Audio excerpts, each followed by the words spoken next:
भारत जैसे देश में हर इंसान अपनी ज़मीन से बहुत लगाव से जुड़ा हुआ होता है, चाहे वो ज़मीन उसके पूर्वजों की हो या उसने खुद खरीद के खड़ी की है।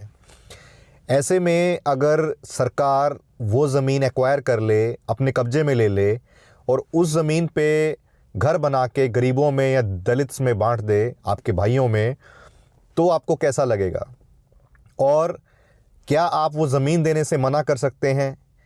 क्या आप वो ज़मीन अपनी मन मर्जी से भारत सरकार से वापस भी ले सकते हैं, या भारत सरकार कुछ भी कर सकती है? और ये ऐसा हो चुका है, एक ज़बरदस्त केस जो सुप्रीम कोर्ट तक गया, और उसके बारे में आज आप सारी इन्फॉर्मेशन, ये सारी मज़ेदार जानकारी इस वीडियो में पाएंगे, तो अंत तक बने रहिए। नमस्कार दोस्तों, मैं हेमंत कुमार आपका स्वागत करता हूं आपके अपने YouTube channel study with Hemant पर। मैं जल्दी से बता दूं कि रोज़ शाम को 7:15 बजे हमारी न्यू वीडियो आती है, तो जो लोग नए हैं जल्दी से चैनल को सब्सक्राइब कर दें, लाइक शेयर कमेंट करें, हमें थोड़ी सपोर्ट मिलेगी आगे बढ़ने में। और दोस्तों, डाउट्स कमेंट में ज़रूर पूछें, मैं जवाब ज़रूर दूंगा। आज का टॉपिक है part 16 of chapter 9 fundamental rights. So पढ़ाई करेंगे, पूरी मसाला पढ़ाई। ये फ़ोटो आपकी स्क्रीन पे ऐसे ही कभी हो सकता है, और तब क्या होगा, क्या आप करेंगे, सारी जानकारी आप यहाँ देखेंगे। अभी लास्ट आपको छोड़ा था मैंने होमवर्क क्वेश्चन पे, that was 108 I think, 114 it was, yes, ये था क्वेश्चन, होमवर्क क्वेश्चन। देखिए, a British citizen staying in India, कोई भी ब्रिटिश का नागरिक जो भारत में है, वो कौन सा राइट क्लेम नहीं कर सकता? Right to freedom of trade and profession, कि किसी प्रकार का ट्रेड प्रोफेशन वो कर सके, उसकी आज़ादी। B, equality before the law, कानून के आगे वो भी बराबर है सबकी तरह। C, protection of life and personal liberty, कि उसकी आज़ादी की, उसकी लाइफ की उसको पूरी प्रोटेक्शन है। और डी, फ्रीडम ऑफ रिलीजन, उसके धर्म की उसको आज़ादी है। IAS प्री 1999 का क्वेश्चन है ये। ए was the answer, freedom of trade and profession. बाकी राइट्स अवेलेबल नहीं है, ये राइट अवेलेबल है। उल्टा बोल दिया है मैंने, आई थिंक 3 राइट्स अवेलेबल हैं, ए नहीं है। क्योंकि देखिए, फर्स्ट राइट था freedom of trade and profession. आप बाहर से आके अपनी मन मर्जी का काम यहाँ पे स्टैब्लिश नहीं कर सकते, बहुत सारी उसके लिए कोई बिजनेस एम्पायर खड़ा करना है, कुछ है, तो बहुत लिमिटेशंस हैं उसके लिए। British citizen staying in India can not claim right to freedom of trade and profession because the right which has been provided under article 19(1)(g) is only to the citizens of India। जो 19(1)(g) में दिया गया है कि अपनी मर्जी का free trade करें, कोई भी प्रोफेशन करें, काम धंधा शुरू करें, वो नागरिकों के लिए है, फॉरेन पर्सन्स के लिए नहीं है। बाकी तीनों राइट ऑप्शंस हर एक इंसान को, चाहे वो फॉरेनर है, टूरिस्ट है, उसको अवेलेबल है।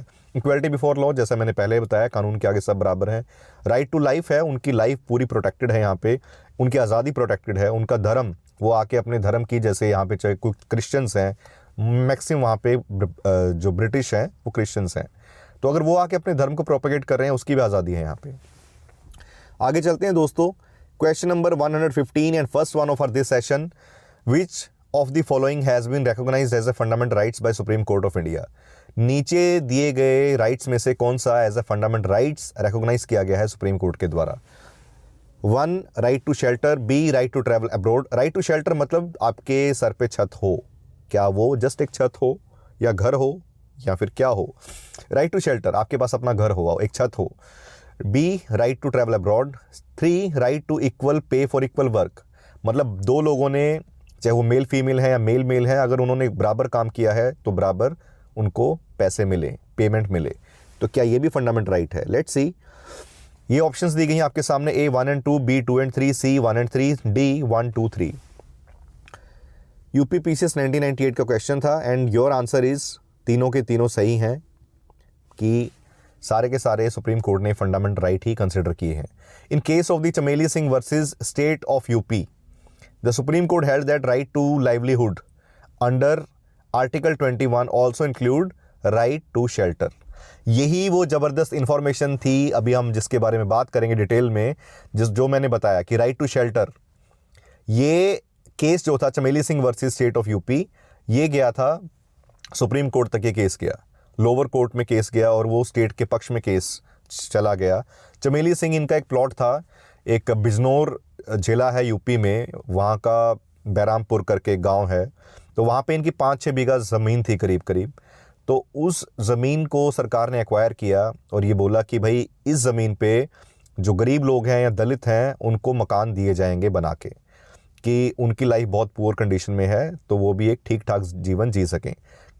तो फिर ये केस जब वहाँ पे इलाहाबाद हाई कोर्ट में गया तो वहाँ पे भी गवर्नमेंट ने साइड ली स्टेट गवर्नमेंट की कि भाई ये जो समाज का पुअर सेक्शन है, हर एक इंसान को राइट है जीवन जीने का। Right to shelter does not mean mere a right of roof over one head, कि सर पे बस एक छत हो और राइट टू शेल्टर कंप्लीट हो गया। उसका मतलब है कि सारा ज़रूरी ढांचा जो एक इंसान को जीने के लिए चाहिए वो उसको अवेलेबल करवाया जाए। तो ये इस चीज़ के तहत वो ज़मीन जो एक्वायर की गई है, तो इन्होंने केस आगे लगाया कि फिर सुप्रीम कोर्ट में फर्दर, और अपनी जस्टिफिकेशंस दी कि भाई हमारे पास यही ज़मीन है, इससे हमारी रोज़ी रोटी चल रही है। तो फिर सरकार को सुप्रीम कोर्ट ने कहा कि भाई इनकी रोज़ी रोटी भी इस पर डिपेंड है और पब्लिक वेलफेयर भी इंपॉर्टेंट है, दोनों का बैलेंस बना रहे। उसके लिए क्या करें, आप प्रॉपर इनको मार्केट रेट का कंपनसेशन दें ताकि उस पैसे से ये कोई और ज़मीन भी परचेज कर सकें और अपनी लाइफ भी ठीक से चला पाएँ, और दूसरी तरफ जो सरकार है वो गरीबों का भी भला कर पाए, तो समाज में एक वेलफेयर स्टेट का कॉन्सेप्ट वो भी बना रहे। तो ये कहानी हुई थी चमेली Singh versus state of UP में। तो इसमें राइट टू शेल्टर को फंडामेंट राइट के अंडर कंसिडर किया गया। तो ऐसे में अगर आपकी ज़मीन एक्वायर होती है तो पहली बात तो मैं बताऊं कि जब भी सरकार एक्वायर करेगी तो बड़ा कोई प्रोजेक्ट होने वाला है, मैक्सिमम जैसे हाईवेज निकलते हैं तो लोगों की लॉटरी लग जाती है कि जी हमारी ज़मीन के पास से, हमारी ज़मीन के बीच में से हाईवे निकल रहा है, तो वैसे ही ज़मीन के रेट आसमान छूने लगते हैं। तो ऐसे में जो रेट मार्केट में वैसे ही नहीं मिलने वाला था या उसके रेट उस हद तक नहीं बढ़ने वाले थे, वो रेट वहाँ तक बढ़ जाते हैं और फिर उसका फ़ायदा एक आम आदमी को मिलता है। तो इसलिए ये नहीं है कि सरकार कुछ भी कर रही है वो गलत ही है, ऐसा नहीं है। तो ऐसे केस में आप अपील कर सकते हैं। अगर आपको कंपनसेशन सही से नहीं मिल रही तो आप कोर्ट जा सकते हैं, कोर्ट सुनेगी कि भाई आप ज़मीन देने के लिए आप नहीं मना कर सकते, गवर्नमेंट चाहेगी वो ले लेगी कि वो सोशल वेलफेयर के लिए है, एक बड़े ब्रॉड स्पेक्ट्रम के लिए, मतलब ज़्यादा लोगों की भलाई के लिए किसी एक इंसान की ज़मीन एक्वायर कर ली जाए और उसके प्रॉपर पैसे उसको मिले, तो इसमें कुछ गलत नहीं है, ऐसा सरकार सोचती है। आपका क्या ओपिनियन है आप कमेंट्स में ज़रूर बताएं। उसके बाद आगे चलते हैं दोस्तों। नेक्स्ट है, it was further stated that right to shelter does not mean mere a right of a roof over one head, कि सिर्फ सर पे छत नहीं, पूरा इंफ्रास्ट्रक्चर चाहिए भाई एक आदमी को जीने के लिए। सुप्रीम कोर्ट ने फिर अगले केस में Satwant Singh versus union of India में कहा कि राइट टू ट्रैवल अब्रोड ये फंडामेंटल राइट है।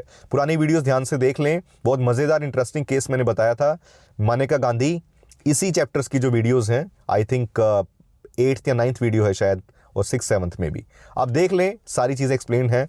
और जो दोस्त नए हैं उनको मैं बता दूं कि पार्ट 1 एंड पार्ट 2 बहुत अच्छे से देखें, 15-15, 20-20 मिनट की वीडियोस हैं, पानी की तरह कॉन्सेप्ट क्लियर हो जाएंगे, क्वेश्चन से आप बहुत बेहतर लिंक कर पाएंगे और आपको मज़ा आएगा, खुद आंसर्स देते मिलेंगे आप। आगे चलिए, इसमें भी राइट टू ट्रैवल अब्रॉड मतलब फॉरेन विदेश जाना, ये भी आपका फंडामेंटल राइट है। उसके बाद एक लैंडमार्क केस आया था Randhir Singh versus union of India. इसमें सुप्रीम कोर्ट ने कहा कि आर्टिकल नंबर 14, 16 और प्रीएम्बल का एक वर्ड है सोशलिस्ट, जैसे मैंने प्रीएम्बल में बहुत अच्छे से एक वर्ड याद करवाया है, आप प्रीएम्बल ज़रूर रेफर कर लें, उसका जो हमारा चैप्टर नंबर 2 है, आई थिंक 2 या 3, और आर्टिकल नंबर 14 और 16 in the light of word socialist of the preamble, मतलब प्रीएम्बल की लाइट में जब हम इन दो आर्टिकल्स को पढ़ें, उसको साथ लेते हुए प्रीएम्बल को, और साथ में आर्टिकल 39D उसको साथ में पढ़ें, जो कि DPSP आएगा, directive principle of state policy, तो वो क्या डिड्यूस करता है, उसका क्या कंक्लूजन निकलता है इन चारों को साथ में पढ़ने से, वहाँ से हमने कंक्लूजन निकाला है, वो है कि equal pay for equal work, बराबर काम के लिए बराबर मेहनताना, बराबर तनख्वाह, बराबर पैसे मिले। ये सुप्रीम कोर्ट ने ऐसा बोला कि इससे क्या है कि जो भी अनइक्वल स्केल्स हैं, मतलब किसी को, देखिए अब एग्जांपल मैं शॉर्ट में दूं, बाकी इसको कभी डिटेल एक केस के साथ केस को एक्सप्लेन करके बढ़िया ढंग से बताऊंगा आपको कि बराबर दो लोग काम कर रहे हैं तो बराबर में उनको उसकी सैलरी मिले। अब आगे चलते हैं friends. Question number 116, the Supreme court has held that the hoisting the national flag atop the private building is a fundamental right of every citizen under. Supreme court कहती है कि झंडा फहराना प्राइवेट बिल्डिंग की टॉप पे ये हर एक नागरिक का एक फंडामेंटल राइट है, मौलिक अधिकार है। कौन से आर्टिकल के तहत? A article 14 of constitution, B article 19(1)(a), C 21, D 25 और E more than one of the above and none of the above. Bihar PCS 2016 में क्वेश्चन आया था एंड आंसर इज 19(1)(a। ये कितनी अच्छे से मैंने एक एक बार एक एक चीज़ आपको करवाई है कि 19(1) उसका क्लॉज है, उसके सब क्लॉज हैं ए से एफ। आप जो पुराने स्टूडेंट्स हैं खुद बताते हैं कि ये चीज़ें रिवीजन ऐसी ज़बरदस्त है कि चीज़ें टिप्स पे हैं। According to the Supreme Court, hoisting the national flag atop the private building is a fundamental right of every citizen under article 19(1)(a) of the constitution. 19(1)(a) जो कॉन्स्टिट्यूशन का आर्टिकल है उसके तहत ये मौलिक अधिकार है भाई, झंडा फहरा सकते हैं। आर्टिकल 14 गारंटी करता है कि इक्वलिटी बिफोर द लॉ, कानून के आगे सब बराबर हैं और कानून की बराबर रक्षा भी की जाए, चाहे सामने कोई भी खड़ा हो, कितना बड़ा अधिकारी, कोई मंत्री, कुछ भी हो। आर्टिकल 21 ये आज़ादी देता है, right to life and personal liberty. मैंने पुरानी वीडियोस में एक्सप्लेन किया है अच्छे से कि आपको आज़ादी है लाइफ को जीने की, पर्सनल लिबर्टी की। आर्टिकल 25 धर्म की आज़ादी देता है, जैसा मर्जी धर्म आप, कंसाइंस जो आपकी आत्मा कहती है, मन कहता है, उसको फॉलो करें, प्रैक्टिस करें, प्रोफेशन करें, उसका बढ़ावा करें, उसको प्रोपेगेट करें, आगे बढ़ाएं उसे। Next is question number 117। Which article of the constitution of India safeguards one's right to marry the person of one's choice? कौन सा आर्टिकल हमें अधिकार देता है कि अपनी पसंद के इंसान से शादी करना हमारा मौलिक अधिकार है? ये दैट इज आर्टिकल 21 की आपकी ज़िंदगी, right to life and personal liberty, आपकी आज़ादी, पर्सन पार्टनर चूज़ करें। Lata Singh versus state of UP 2006 ये केस था, सुप्रीम कोर्ट ने इसको व्यू किया और फिर कहा कि राइट टू मैरी एक कंपोनेंट है राइट टू लाइफ का, उसका एक हिस्सा है, शादी एक अहम हिस्सा है। और जो लड़के वीडियोस देख रहे हैं तो भाई हरियाणा में कहते हैं कि भाई जब नौकरी नहीं मिलेगी तो छोकरी भी नहीं मिलेगी, तो भाई ध्यान से पढ़ लो, सुथरी डालते हैं और फिर देखो नौकरी भी और छोकरी भी दोनों अपने आप सब ठीक हो जाएगा, मामला फिट हो जाएगा। आगे चलो, in Hadiya marriage case supreme court also said that the right to convert and choose a partner is implicit under the article 21 of the constitution. कि इस केस के अंदर सुप्रीम कोर्ट ने ये बोला, राइट किसी को कन्वर्ट करना, पार्टनर अगर चूज़ मतलब दूसरे धर्म में चला जाए और अपनी पसंद का पार्टनर चूज़ करना, ये उनका अधिकार है। आगे चलते हैं, question number 118। Consider the following statements. No one can compel to sing the national anthem. कोई भी आपको फोर्स नहीं कर सकता कि आप राष्ट्रगान को गाएं। क्या ये सही है? सिंस, क्यों नहीं कर सकता? देखते हैं क्या क्या स्टेटमेंट्स दी हैं। 1, it will be violation of right to freedom of speech and expression. कि ये वायोलेशन होगी, ये जो आपका राइट है कि बोलने का अधिकार और अपने आप को अभिव्यक्त करने का, एक्सप्रेस करने का अधिकार है, उसकी वायोलेशन होगी ये। और 2 है, it will be violation of right to freedom of conscience and practice and propagation of religion. कि जो आपका धर्म है अगर वो कहता है कि राष्ट्रगान मत गाएं, तो ये क्या उसकी भी वायोलेशन होगी अगर आप राष्ट्रगान गा रहे हैं, क्योंकि आपको दिया गया है right to freedom of conscience, practice and propagation of religion. ठीक है, तो वो धर्म के अंडर आ रहा है, तो क्या धर्म का जो अधिकार है उसकी वायलेशन होगी। 3 है, there is no legal provision obliging anyone to sing the national anthem. कोई लीगल ऐसा प्रावधान नहीं है, कानूनी प्रावधान नहीं है जो ऑब्लाइज करे, आपको फोर्स करे कि आप राष्ट्रगान आपको गाना ही पड़ेगा। तो ये स्टेटमेंट्स हैं आपके सामने, 4 ऑप्शंस हैं, कौन सी सही है? 1 and 2, 2 and 3, 1, 2, 3 none. IAS pre 1996 का क्वेश्चन, सी इज आंसर 1, 2, 3, तीनों स्टेटमेंट सही हैं। सुप्रीम कोर्ट ने ओवररूल किया था हाई कोर्ट के ऑर्डर को, जिसने एक केस के अंदर Bijoe Emmanuel versus state of Kerala, जिसमें ये दिया गया था कि भी राष्ट्रगान गाया जाए, तो और फिर सुप्रीम कोर्ट ने कैंसिल किया कि भाई नहीं। The court held that expelling the children, किसी बच्चे ने राष्ट्रगान नहीं गाया किसी धार्मिक कारण से, तो उसको स्कूल से निकाला गया। तो फिर ये बोला गया कंसेंशियसली हेल्ड द रिलीजियस फेथ, उनका अपना रिलीजियस फेथ है इसलिए उसने नहीं गाया, तो अगर फिर उसके कारण उसको स्कूल से निकालेंगे तो उसके जो फ्रीडम ऑफ रिलीजन जो राइट है उसका अधिकार वायलेट हो जाएगा। और 19(1)(a) के अंदर जो इंश्राइंड किया गया है कि आपको फ्रीडम है अभिव्यक्ति का, बोलने का, एक्सप्रेस करने का, और आर्टिकल 25 से दोनों के दोनों वायलेट हो जाएंगे। और कोर्ट ने कहा है कि ऐसा कोई प्रोविज़न नहीं है जो आपको फोर्स करे कि आप राष्ट्रगान को गाएं। लेकिन मेरा एक पर्सनल ओपिनियन है, आप देखिए ये राष्ट्र आपका है, ये किसी कोर्ट का नहीं है, कोई कोर्ट नहीं आपको फोर्स कर रही, कोई नहीं फोर्स कर रहा। लेकिन मेरा पर्सनल ओपिनियन ये है कि हमेशा देश सर्वोपरि, वो देश सबसे ऊपर, धर्म बाद में है। चाहे मैं हिंदू फैमिली से हूँ, कोई मेरे दोस्त, मेरे मित्र कोई सिख फैमिली से हैं, कोई मुस्लिम फैमिली से हैं, सबके लिए धर्म कुछ भी है, लेकिन देश पहले। क्योंकि देखिए मुस्लिम्स पाकिस्तान में भी हैं और मुस्लिम इंडिया में भी है। इंडिया का मुस्लिम टीम के अंदर इरफान पठान या यूसुफ पठान, वो जब पाकिस्तान के खिलाफ खेल रहे हैं तो उस टाइम अपनी कंट्री के लिए खेल रहे, वो मज़हब के लिए नहीं खेल रहे, क्योंकि मज़हब तो दोनों साइड सेम है। तो फिर कौन किसके अगेंस्ट हुआ? हमारा जो देश है वही हमें सब कुछ सारी पहचान दे रहा है। जब आप बाहर जाते हैं तो आपकी पहचान ये नहीं है आप हिंदू हैं, सिख हैं, यू आर एन इंडियन, ये आपकी रिकॉग्निशन है। तो राष्ट्रगान को एक प्राउड में गाना, ताकि आप वही चीज़ को फील कर सकें, आपके रोंगटे खड़े हों। और जो आपका राष्ट्र गीत है वंदे मातरम, अब कभी आंखें बंद करके दिल से उसे गा के देखें तो क्या फील आएगी आपको। चलिए दोस्तों आगे चलते हैं। और अगर आप इस ओपिनियन से इत्तेफाक नहीं रखते तो प्लीज़ कमेंट्स में बताएं what is your opinion, I will respect that. Which of the following fundamental rights is not available to the foreign citizens? कौन से मौलिक अधिकार हैं जो अवेलेबल नहीं हैं फॉरेन सिटीजन्स को, विदेश के नागरिकों को? ए, इक्वलिटी बिफोर द लॉ, ये मैं बता चुका हूँ पुरानी वीडियोस में। यस, अभी इसी वीडियो में मैंने बताया है फर्स्ट क्वेश्चन में, इक्वलिटी बिफोर द लॉ, कानून के आगे सब बराबर हैं, ये बिल्कुल अवेलेबल है। Next is right to freedom of expression, बोलने की अभिव्यक्ति, ये उनको अवेलेबल नहीं है, क्योंकि फॉरेन का आदमी आके इस देश के बारे में कुछ भी बोले या कुछ भी किसी ढंग से अपने विचार रखे, वो नहीं, छूट नहीं है। हमें भी बाहर नहीं होती भाई दूसरे देशों में। C, right to freedom of life and liberty, life की जो फ्रीडम है, आज़ादी है, छूट है, ये दी गई है। Right to freedom of expression, बोलने की आज़ादी है। इक्वलिटी बिफोर द लॉ, कानून के आगे सब बराबर हैं। ये क्वेश्चन पूछा गया है नॉट, ये ध्यान रखें, not available to the foreign citizens. C है right to freedom of life and liberty. D, right against exploitation. उसके बाद देखिए B is the answer, right to freedom of expression, ये बोलने की, व्यक्त करने की ये अभिव्यक्ति नहीं है। 21 नंबर दिया गया है फ्रीडम वाला, ये नीचे देख लेते हैं एक बार, ये सारे क्लियर हो जाएंगे आपको कि कौन से क्लियरली मेंशन्ड है जो सिटीजन्स को दिए हैं, फॉरेनर्स को नहीं दिए हैं। अब ये लिस्ट है, there are various fundamental rights which have been given both to citizens and not citizens equally, बराबर तौर पे, बराबरी पे दोनों को दिए गए हैं, वो नागरिक हैं चाहे फॉरेनर्स हैं। अब वो कौन कौन से हैं? One is equality before the law, article number 14, कानून के आगे सब बराबर हैं। बी और टू है protection in the respect of conviction for offence, जो हमने पुरानी वीडियोस में पढ़ा है कि अगर आप पे कोई दोष लगता है तो कैसे आप उससे अपने आप को बचा सकते हैं, ये भी दोनों को अवेलेबल है।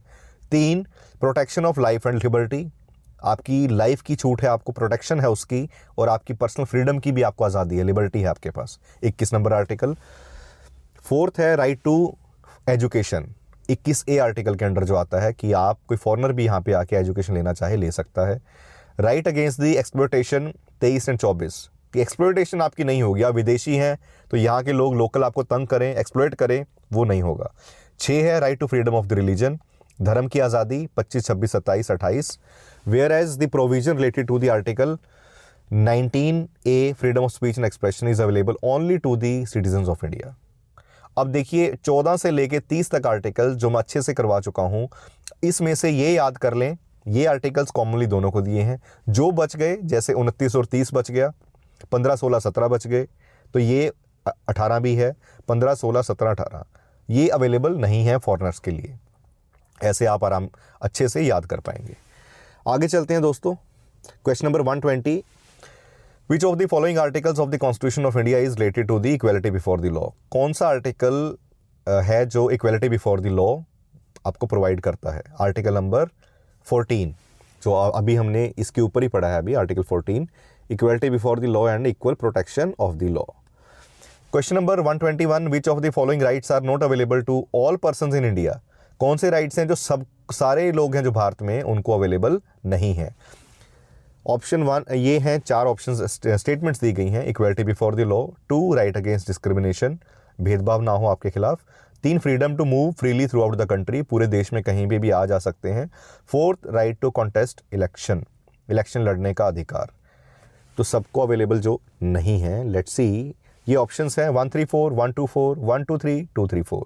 यूपी पीसीएस 2002 का क्वेश्चन था ये, एंड आंसर इज डी 234। पहले को छोड़ के बाकी तीनों नहीं है फॉरेनर्स को। अभी हमने पढ़ा है 15, 16, 17, 18, ये तो थे ही थे। अब ये देखिए, right to equality before the law 14 number, ये भारत में सब लोगों को है। राइट अगेंस्ट डिस्क्रिमिनेशन भी, भेदभाव नहीं होगा।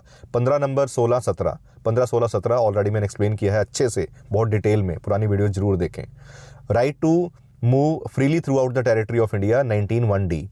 आप पार्ट 1 और 2 ध्यान से अच्छे से देख लें, ये सारे वैसे याद हो जाएंगे। क्विकली मैं एक बार रिकैप करवा देता हूँ फिर भी। आर्टिकल 15 था जो प्रोटेक्शन आपको दी गई है कि डिस्क्रिमिनेशन नहीं होगा आपके साथ on the basis of religion, race, caste, sex, इसके आधार पे क्या जेंडर है आपका, इस पे आपको भेदभाव नहीं होगा। 16 नंबर था पब्लिक एम्प्लॉयमेंट में सबको बराबर की अपॉर्चुनिटी है। 17 नंबर था कि एबोलिशन ऑफ अनटचेबिलिटी, अस्पर्शता, छुआछूत आपके साथ नहीं होगी, वो भी आपको प्रोटेक्शन है। आगे चलते हैं दोस्तों। Right to move freely throughout the country, वो 19(1)(d) 19(1)(d) में दिया गया है। Right to contest elections, elections भाई भारत के लोग ही लड़ सकते हैं, फॉरेनर आके यहाँ पे इलेक्शन नहीं लड़ पाएगा।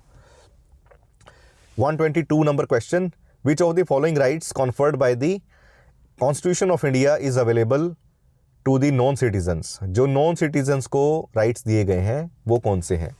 ए, right to constitutional remedies, constitutional remedies article 32 में आता है, कोई भी फंडामेंटल राइट का हनन हो तो आप कोर्ट जा सकते हैं, ये है वो। और B, freedom of speech. C, freedom to move and settle in any part of country, ये हम पढ़ चुके हैं अभी। D, freedom to acquire property, property आप ले सकते हैं। ये बिहार पीसीएस और झारखंड पीसीएस दोनों में 2011 में आया भाई क्वेश्चन। ए था इसका answer, that is right to constitutional remedies. ये दोनों को दिए गए हैं, बाकी तीनों फॉरेनर्स को अवेलेबल नहीं है। आगे चलते हैं दोस्तों। Question number 123, which of the following article read with the word socialist used in the preamble of the Indian Constitution enabled the Supreme Court to deduce a fundamental right to equal pay for equal work। देखिए जो मैंने पहला question बताया था कि socialist word को preamble के अंदर जो वर्ड दिया गया सोशलिस्ट, इसमें कह रहा है कौन सा वो आर्टिकल है जो सोशलिस्ट वर्ड के साथ पढ़ा जाए, जो प्रीएम्बल में दिया गया है, और उसके द्वारा हम वो कंक्लूजन निकालें जो सुप्रीम कोर्ट ने बोला है कि equal pay for equal work आपका फंडामेंटल राइट है। बराबर काम बराबर पैसा, ये आपका मौलिक अधिकार है। ये जो सुप्रीम कोर्ट ने दिया है वर्डिक्ट, इसके लिए कौन से आर्टिकल्स हैं वो जो सोशलिस्ट वर्ड के साथ पढ़े जाएंगे। आगे चलते हैं। अब ये हैं आपके पास options. A, article 14, B, article 14, 15, C, 14, 15, 16, D, 14 and 16। UP PCS 2001 का क्वेश्चन फिर से रिपीटेड है मल्टीपल टाइम्स भाई। D is the answer, 14 and 16।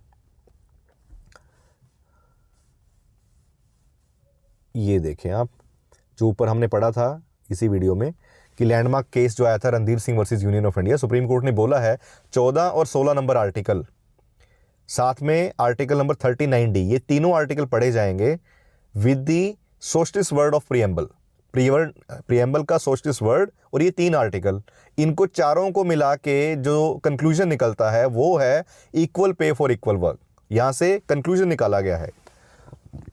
उसके बाद है कि जो राइट टू प्रॉपर्टी की बात हुई थी आगे, may be properly applied to these cases, unequal scales, वो सारी चीज़ें जो मैं ऑलरेडी बता चुका हूँ आपको कि भाई किसी भी इरेशनली कोई डिसाइड कर रहा है कि भाई इक्वल पे इक्वल वर्क नहीं मिलेगा, ये लेडी है, ये जेंट्स है, ये छोटा है, ये बड़ा है, तो ऐसे नहीं, आपको इक्वल काम के लिए बराबर पैसा देना पड़ेगा। Next is question number 124, which of the following enabled Supreme Court of India to deduce fundamental right to equal pay equal work. ये सेम चीज़ है जो अभी हमने पढ़ा, रिपीटेड क्वेश्चन है, सोशलिस्ट वर्ड 14 और 16 number article. So D is the answer, A B C, ऊपर वाली तीनों statement. Next is question number 125, which of the following articles of the Indian Constitution guarantees equality of opportunity to all citizens of India in the matters of relating to the public employment। कौन से articles हैं जो भारत का संविधान guarantee करता है कि बराबर के मौके मिलेंगे सब नागरिकों को पब्लिक एम्प्लॉयमेंट के मैटर में। ये आर्टिकल्स आपके सामने, A 15, B 16(1) and 16(2), C 16(3), D 16(3), 4 and 5। सो ये आपके लिए होमवर्क क्वेश्चन में छोड़ता हुआ जा रहा हूँ दोस्तों, जल्दी से इसका आंसर दें क्योंकि आप पुराना पढ़ चुके हैं अच्छे से, अब ये आंसर आपको आता होगा। सो दोस्तों कैसी लगी आपको वीडियो? सच में वीडियो इन्फॉर्मेशन काम की लग रही है, कंटेंट काम का है, रेलिवेंट है आपसे, ये मज़ेदार इन्फॉर्मेशन मिल रही है, तो दोस्तों प्लीज़ थोड़ा चैनल को सपोर्ट करें, थोड़ा सा फॉरवर्ड करें, दोस्तों में बांटें और कमेंट्स बिंदास होकर पूछें, थोड़ी एंगेजमेंट दिखाएं अपनी कि यस कि दोस्त मेरे साथ जुड़े हुए हैं। Thank you so much for watching, stay tuned for the next video.